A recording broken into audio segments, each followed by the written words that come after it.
Okay, మీ channel చూస్తాను, నేను live అయిపోయిన తర్వాత చూసి రిటర్న్ గిఫ్ట్ చేస్తాను. నా ఛానల్ సబ్స్క్రైబ్ చేసుకున్నారా మీరు?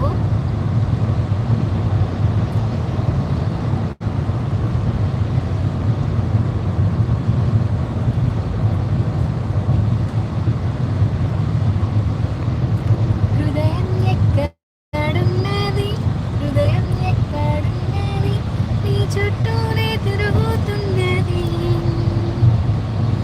అందమైన ఆడుతున్న వయసే నాలో విరహం పెంచుతున్నది, చూపులకై వ్యక్తిగత